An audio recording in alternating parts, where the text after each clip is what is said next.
This is literally home. Home. I know you're heading into year 3 now, but do you still ever pinch yourself that you're the head coach of the school you went to and grew up watching? To be honest, no. It's a weird dynamic. It's almost like it's not real still.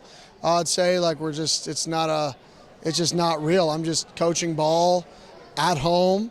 You know, maybe it still hasn't set in. Maybe it's going to take a few more years for it to truly set in.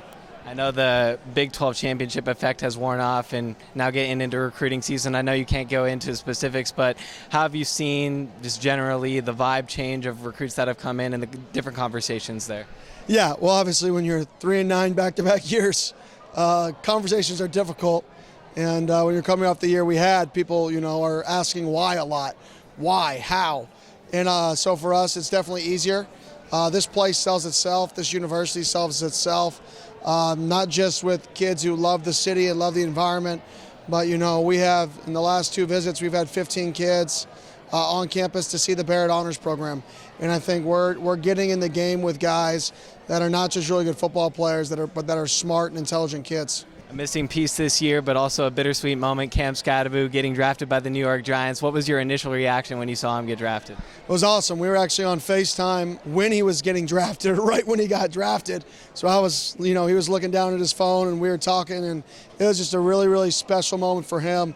All the hard work that he's put in pretty much all came into one moment for him. And it was just, words can't really describe it. The New York Giants select Cam Skattebo. I know it was pretty surreal. I was there being a part of it, and it was just, that's probably the most emotional I've seen him. I don't know about you. Yeah, I mean, it definitely was one of the most emotional times I've seen him. Scott's an emotional guy. He wears his heart on his sleeve. I think that's one of his greatest strengths is he cares about people. And you know who he is, you know what he's about, and you know what matters to him. And I can't wait to watch him not only succeed, but flourish in New York. Going to the Giants, baby.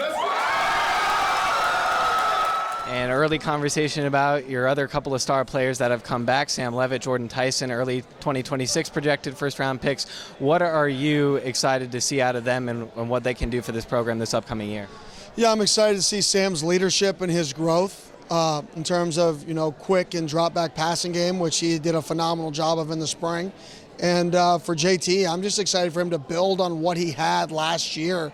Those weeks 4 through 11 and a half, I'm ready to see him continue to build on that because he had one of, if not the best, 7 weeks in the country during those 7 weeks. So I'm excited to see him build on that.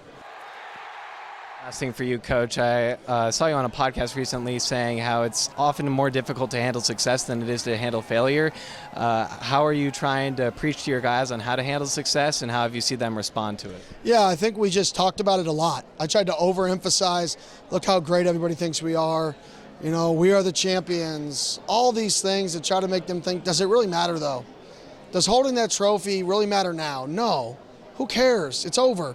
And I think the guys have really embraced the fact that, you can't live off of yesterday's water.